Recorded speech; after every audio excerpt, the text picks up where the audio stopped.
Controlling the frame means being the one who dictates the tone, direction, and emotional energy of an interaction. It's not about dominance in the aggressive sense, it's about psychological leadership. When you walk into a room, join a conversation, or respond to conflict, you're either reacting to someone else's frame or creating your own. The person who controls the frame isn't always the loudest or the most assertive. They're the one who remains composed, intentional, and centered. They lead with presence, not pressure. Most people don't realize they're giving away their power the moment they start defending themselves. When someone questions you and you jump to explain, you're already in their frame. You've accepted their terms, their energy, and their control. Instead of reacting, pause, hold your space, let the silence stretch if it needs to. That moment of stillness says, I'm not here to play by your rules. The ability to pause, to slow down your reaction, is one of the most powerful ways to shift control. Because in that pause, you're not just buying time, you're taking back influence. In high-stress environments, like the ones I operated in as a federal agent, frame control wasn't optional. It was survival. Whether interrogating a suspect, negotiating with a hostile individual, or protecting dignitaries under threat, we had to keep control not only of the external environment, but of our own internal state. That's where true frame control begins, with self-regulation. You can't control the room if you can't control yourself. Emotions are contagious. If you show anxiety, others feel it. If you show composure, others borrow from your calm. That's power. Controlling the frame also means understanding the narratives at play. Every interaction has a story running underneath it. For example, if someone comes at you aggressively in a meeting, the story they're trying to write is, I'm in charge, you're on the defense. But you have the power to rewrite that story with your behavior. Instead of reacting emotionally or countering their aggression, you can simply observe, ask a calm question, or redirect the conversation with clarity and purpose. You're signaling, I'm not buying into this narrative. I write my own. This applies to everything, from negotiations to relationships to interviews. People often assume that the first one to speak or the person who dominates the conversation has control. That's not true. Control is held by the person who shapes how others feel. If someone gets emotional and you stay calm, you're in control. If someone tries to rush you into a decision and you slow down, you've taken back power. Frame control is about tempo, emotional tempo, conversational tempo, decision-making tempo. Whoever sets it leads it. One of the ways to master frame control is to build a strong inner frame. That's your internal narrative about who you are and how you handle pressure. If your internal frame is weak, if you're constantly doubting yourself or seeking external validation, others will sense that and attempt to take control. But when you know who you are, what you stand for, and how you operate, it becomes almost impossible to rattle you. You don't get sucked into pettiness. You don't flinch at provocation. You don't need to win every argument because you know the difference between a battle and the war. In high-level interactions, whether it's with toxic people, difficult bosses, or manipulative personalities, control of the frame lets you hold your ground without raising your voice. People expect confrontation. They expect emotion, but when you don't give it to them, they lose their rhythm. That's where the real psychological advantage is. It's subtle, but it's effective. You're not trying to overpower. You're showing that nothing they do can force you off your center. And that's deeply unsettling to someone who thrives on chaos. It's also important to note that frame control isn't about pretending or playing games. It's about embodying a mindset that says, I lead myself, so I can lead others. It's rooted in confidence, not arrogance. You don't need to prove you're the smartest person in the room. You just need to show that you don't need to compete for validation. That quiet confidence, that calm control, it's magnetic. People listen to you more, trust you more, and follow you more because you project certainty, even under pressure. One powerful technique is reframing. If someone comes at you with a criticism or a negative assumption, Instead of taking the bait, you reframe it. Let's say someone says, "You're not qualified to handle this." Instead of reacting defensively, you might calmly reply, "That's one perspective. Let's focus on results and see how we perform." You didn't challenge them head on, which would feed their frame. Instead, you redirected the narrative and stayed composed. You controlled the conversation without confrontation. Remember, every time you walk into a situation, you have the ability to either mirror the energy around you or transform it. The person who controls the frame isn't the one reacting to the environment. It's the one shaping it. And that starts with mastering your presence, your pace, and your emotional discipline. You can't lead others if you're still being led by your impulses. So when you find yourself in high-stakes moments, tense conversations, competitive environments, or moments where others are trying to dominate you, don't rush, don't defend, don't react, just pause, observe, and reset the tone. Let them dance while you set the rhythm. That's control, that's leadership, that's frame mastery. To outsmart anyone, the foundation is not rooted in manipulation. It's rooted in understanding. Mastering behavioral intelligence is the sharpest edge you can carry into any situation. People reveal who they are not just by what they say, but by how they behave, often without realizing it. Every gesture, pause, glance, and tone carries information. Most of us are so consumed with what we want to say next that we miss what's being communicated right in front of us. Outsmarting others begins with the ability to decode their behavior before they're even aware they've shown their hand. The truth is, people don't lie well. They may lie with words, but their body leaks out the truth. You don't need to confront someone to expose their intent. You need to observe them. Start by establishing a baseline. How do they behave when they're relaxed and in control? How do they naturally sit, speak, or make eye contact when there's no pressure? That's your foundation, because once the pressure hits, anything that deviates from that baseline becomes a signal, an indicator that something's off. It's not about jumping to conclusions. It's about gathering data quietly and patiently until patterns emerge. Let's say you ask someone a simple question, nothing aggressive, nothing confrontational. If they suddenly fidget, shift their eyes, blink rapidly, or change their tone, that tells you more than their words ever could. These are called micro-behaviors. They happen in split seconds, and they are driven by the brain before the person has time to consciously control them. Learning to spot them means you're reading the real message, not the scripted one. This skill is especially useful in high-stakes conversations, negotiations, interviews, conflict resolution.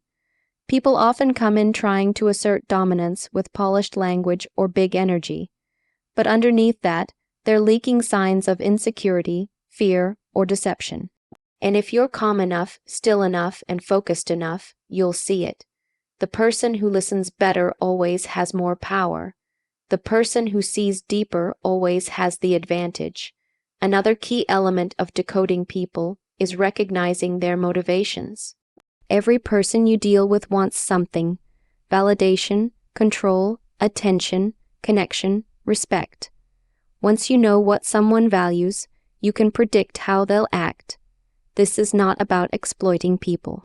It's about staying ahead of the game. If someone is driven by ego, they'll act differently than someone driven by fear. If someone's primary need is to be liked, you know they're unlikely to take risks or confront you directly. If someone's driven by insecurity, they may attack first to cover it up. Your job is to listen beyond the words, to see the psychological drivers behind the behaviors. In the field, we use these tools not to win arguments, but to gain leverage. Leverage isn't about having more authority, it's about having more information. When you know who someone is at their core, when you can spot their tells and decode their drivers, you hold the advantage in any room. Whether it's a negotiation table or a confrontation with a toxic personality, you're not reacting blindly. You're 3 moves ahead. To become this kind of observer, you must first train your own emotional system. Because if you're too reactive, you'll miss the signals. The more calm and centered you are, the more detail you can absorb. This is why emotional discipline and behavioral intelligence go hand in hand. You need your nervous system to be still so your eyes can see clearly. People often reveal themselves in the pauses between words, in the deflections when asked tough questions, in the inconsistencies between their voice and their facial expressions. They may say they're confident, but their crossed arms, tight jaw, and shifting feet say otherwise. Trust what you see, not just what you hear. Now, let's talk about pattern recognition. The longer you observe someone, the more patterns you'll notice. Maybe every time they're questioned, they deflect with humor. Maybe they dominate conversations to avoid vulnerability. Maybe they always need to have the last word. These are not coincidences. These are habits rooted in fear, ego, or insecurity. Once you identify these, you know where their armor is. And if you know where someone is armored, you know where they're afraid. That is your map. But decoding people isn't about control for the sake of it. It's about making smart decisions. Who deserves your trust? Who's a risk? Who's posturing? Who's hiding? You don't need to ask them. You need to watch them. This level of perception helps you avoid unnecessary conflict, navigate toxic people, and influence with precision. It allows you to move in silence, gather information, and respond in a way that leaves others wondering how you always seem to be one step ahead. You also begin to recognize truth tellers. Not everyone's out to manipulate. Some people are sincere, but even then, their behavior will tell you how much pressure they can handle, how honest they're willing to be, and how grounded they are. All this matters if you're building teams, negotiating deals, or entering relationships. We've all been fooled by words. Rarely are we fooled by behavior, if we're paying attention. And finally, decoding people sharpens your self-awareness. The more you study others, the more you begin to recognize your own tells. You become more conscious of what you're projecting, what triggers you, and where your own patterns lie. Outsmarting others isn't just about knowing them. It's about knowing yourself better than they know you. That's the essence of behavioral intelligence. It's not about reading minds. It's about reading patterns. It's about staying present, collecting quiet data, and letting people show you who they are, because they always will. All you have to do is watch. Most people believe power comes from how much you say, how strongly you argue, or how well you dominate the conversation. But in truth, the sharpest form of control lies in restraint, strategic silence, and the right questions. When you talk less, you listen more. When you listen more, you learn more. And when you learn more, you lead better. That is where the edge lies. Outsmarting people doesn't always mean having the most facts or the best comeback. It often means saying nothing at all and watching what unfolds in the silence you create. Silence, when used deliberately, becomes a pressure tool. Most people are profoundly uncomfortable with it. They mistake quiet for awkwardness. So they rush to fill it with explanations, justifications, opinions, and in doing so, they reveal more than they intended.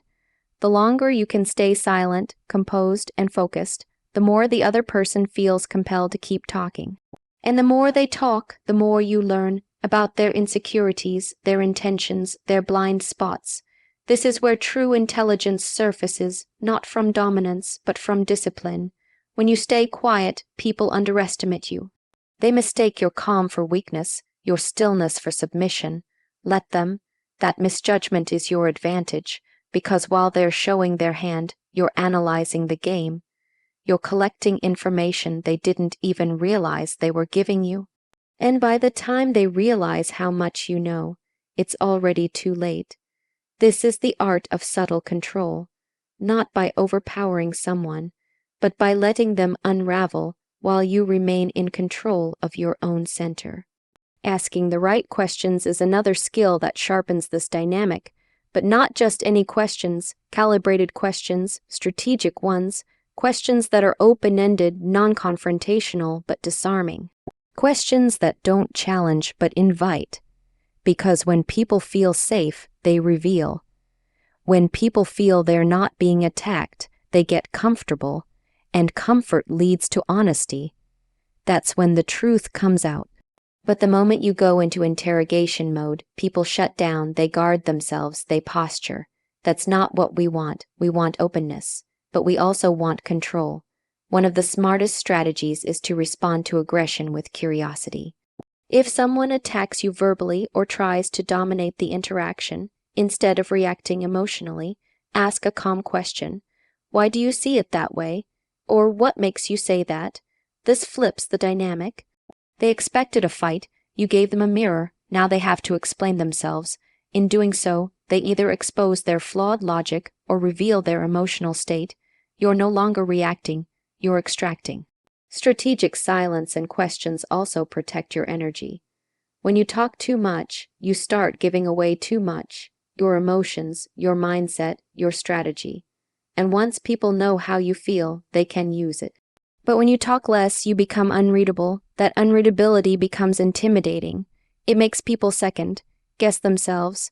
They start wondering what you're thinking, what you're planning, and that doubt causes hesitation. In that hesitation, you gain the upper hand. I use this constantly in the field, whether in interviews, interrogations, or negotiations. The more I said, the more power I gave up. So I learned to create space. Ask one question, then stay silent. Let the pressure build. People naturally rush to fill silence because they fear being misunderstood or judged. That fear works in your favor. The longer you stay calm, the more control you assume, because now they're reacting to you. This strategy is equally useful outside of interrogation rooms. In everyday life, in meetings, relationships, conflicts, your ability to stay silent under pressure becomes your shield. You're not there to win every verbal exchange. You're there to win the outcome. Sometimes that means letting others speak first. Sometimes it means asking one powerful question, then sitting back and letting the silence do the work. Other times it means observing without saying a word and letting people expose their true nature through their own words. When people talk too much, they give away power, they over-explain, they reveal doubt. They say more than they need to and expose themselves to critique. But when you speak only when needed, when you choose your words with intention, every sentence carries weight. You're not just heard, you're felt. And people begin to listen differently. They know that when you do speak, it matters. This doesn't mean being passive. It means being strategic. You're not staying quiet out of fear. You're staying quiet out of discipline. You're conserving energy, gathering data, and controlling the flow. Because control isn't about overpowering. It's about directing. And sometimes the most powerful direction you can take is to say nothing at all. Over time, this changes how people respond to you. They begin to respect your composure. They begin to mirror your calm. They begin to question themselves before they question you. That's the hidden influence of strategic silence. You don't demand authority. You embody it. You don't need to announce your strength. You show it in how little you're affected. So if you want to outsmart anyone, don't rush to fill every moment with words. Let your quiet become your advantage. Let your questions become your leverage. And let your silence speak louder than their noise. Because real power isn't loud. It's precise, it's calm, and it always stays one step ahead. Emotional control is the foundation of true dominance. If someone can trigger you, they can control you. It doesn't matter how smart, talented, or experienced you are. If you lose control of your emotions, you lose control of the interaction. Outsmarting someone isn't about out-talking them or overpowering them. It's about outlasting them.